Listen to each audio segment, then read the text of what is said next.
శ్రీ గురుభ్యో నమః. శ్రీ మహాగణాధిపతయే నమః. శ్రీ సరస్వత్యై నమః. భక్తుల వ్యాస మహర్షి రచించిన మహాభారత ఇతిహాసం యథాతథంగా చెప్పుకున్నాం. ప్రతి శ్లోకం దాని అర్థం. ఇందులో భాగంగా నిన్నటి వరకు మనం ఆది సభారణ్య విరాట ఉద్యోగ భీష్మ ద్రోణ కన్న శల్య సౌప్తిక స్త్రీ పర్వాలనే 11 పర్వాలు పూర్తి చేశాం. 12వదైన శాంతి పర్వంలో కూడా మనం 159 అధ్యాయాలు పూర్తి చేసి 160వ అధ్యాయంలోని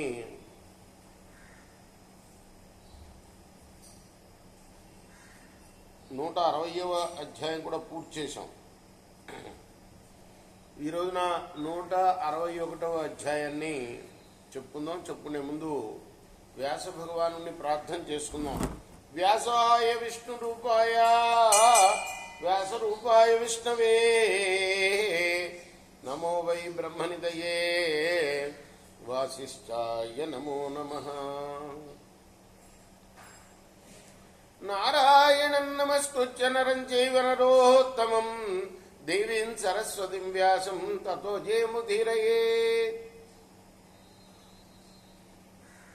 సదా నింబవృక్షస్య మూలాధివాసాత్ సుధాస్రావిణం తిక్తమప్యప్రియంతం తరుం కల్పవృక్షాదికం సాధయంతం నమామీశ్వరం సద్గురుం సాయినాథం. సమర్థద్గురు సాయినాథ్ మహారాజ్ కీ జయ. భీష్మ ఉవాచ. నిన్న ఆఖరి శ్లోకంలో మనం 160వ అధ్యాయంలో చెప్పుకున్నాం. తపస్సు గురించి చెప్పమన్నాడు ధనరాజు భీష్మ పితామహుణ్ణి. భీష్ముడు చెప్తున్నాడు, సర్వమేతత్ తపోమూలం కవయ పరిచక్షతే నహ్య తప్త తపామూఢ క్రియాఫలమవాప్నుతే. ఈ సమస్త జగత్తంతా కూడా జగత్తుకే తపోమూలం అని విద్వాంసులు చెప్తారు. తపస్సు చేయని మూఢుడు తాను చేసిన మంచి పనుల యొక్క ఫలితాన్ని పొందలేడు. తపస్సు అంటే ఏంటి? భగవంతుని గురించి తప్పించడమే తపస్సు. ప్రజాపతిదం సర్వం తపసైవాసృజత్ ప్రభు తథైవ వేదాన్ ఋషయ తపసా ప్రతిపేదిరే. భగవానుడైన ప్రజాపతి ఈ జగత్తునంతా కూడాను తపస్సుతోటే సృజించాడు. అలాగని మహర్షులు వేదాలను తపస్సుతోనే పొందారు.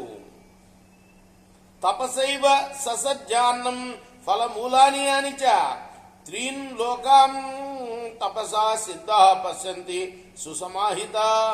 ఫలాలు, దుంపలు, అన్నం అనేవాన్ని బ్రహ్మదేవుడు తపస్సుతోటే సృష్టించాడు. తపస్సిద్ధులే ఏకాగ్ర మనస్సుతో ముల్లోకాలని చూడగలరు. ఔషధాన్య కదా దీని క్రియాశ్చ వివిధాస్తదా తపసైవ హి సిద్ధ్యంతి తపో మూలం హి సాధనం. ఔషధాలు, ఆరోగ్యాదుల ప్రాప్తి, నానావిధ కార్యాలు తపస్సు వల్లనే సిద్ధిస్తాయి. సర్వ సాధనలకు కూడాను తపస్సే మూలం సుమా. యద్దురాపం భవేత్ కించిత్ తత్సర్వం తపసో భవేత్. ఐశ్వర్యం ఋషయ ప్రాప్త తపసైవ న సంశయ. ప్రపంచంలో దుర్లభమైన వస్తువు ఏదైనా తపస్సు వల్లనే సులభం అవుతుంది. మహర్షులు తపస్సుతోనే అణిమాదు సిద్ధులు పొందారు. వాళ్ళు ఇందులో ఏమాత్రం సందేహం లేదు. సురాపో అసమ్మతాదాయి భ్రూణ గురుతల్పగ తపసైవ సుతప్తేన నరః పాపాత్ ప్రముచ్యతే. తాగుబోతు, అలానే ఇతరుల సమ్మతి లేకుండా వాళ్ళ వస్తువులను తీసుకునేవాడు, గర్భపాతం చేసేవాడు, గురుపత్ని సంగమం చేసేవాడు, వీళ్ళు కూడా తపస్సు వల్లనే పాపాల నుండి విముక్తులయ్యారు. తపస్సో బహురూపస్య తైస్తైర్ద్వారై ప్రవర్తతః నివృత్తావర్తమానస్య తపోన అసనాత్పరం. తపస్సు అనేక విధాలుగా ఉంటుంది. నానా విధాలైన సాధనాలతో మానవుడు తపస్సులో ఆసక్తులు అవుతాడు. కానీ నివృత్తి మార్గంలో పయనించే వారికి ఉపవాసాన్ని మించిన మార్గం లేదు, సాధన లేదు. అహింసా సత్యవచనం దానం ఇంద్రియ నిగ్రహ ఏతేభ్యో హి మహారాజా తపో నానశనాత్ పరం. మహారాజా, అహింస, సత్యమే పలకడం, దానం, ఇంద్రియ నిగ్రహం కలిగి ఉండటం అనే వాటికంతా మించిన తపస్సు, ఉపవాసం మరొకటి లేదు. గుర్తుపెట్టుకోండి. ఎవరిని హింసించకుండా ఉండటం మనస వాచ కర్మణ. తర్వాత ఎప్పుడు సత్యమే పలకడం, దానం చేస్తూ ఉంటాం, ఇంద్రియాలను నిగ్రహించడం.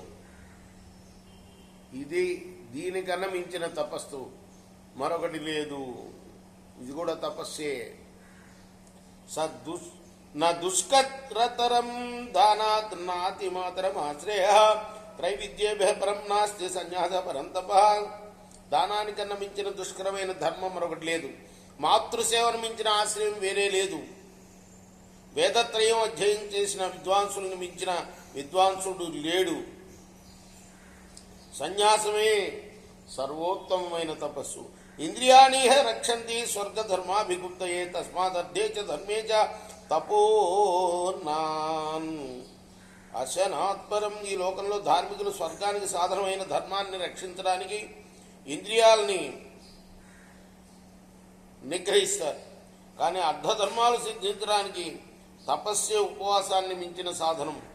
ఋషే పితరో దేవా మనుష్యా మృగపక్షిణ యాని చాన్యాని భూతాని స్థావరాని చరాణి చ తపఃపరాయ సర్వే సిద్ధ్యంతి తపసా చ తే ఇచ్చేవం తపసా దేవ మహత్వ ప్రతిపేదిని. ఋషులు, పితరులు, దేవతలు, మానవులు, పశుపక్షులు, ఇంకా ఇతర ప్రాణులు సమస్తం కూడాను తపస్తత్పరతతోటే ఉంటాయి. ఇలాగే దేవతలు కూడా తపస్సు వల్లనే మహత్యాన్ని పొందారు. ఇమానీష్ట విభాగాన్ని ఫలాన్ని తపసా సదా తపసా శక్యతే ప్రాప్తుం దేవత్వమపి నిశ్చయ.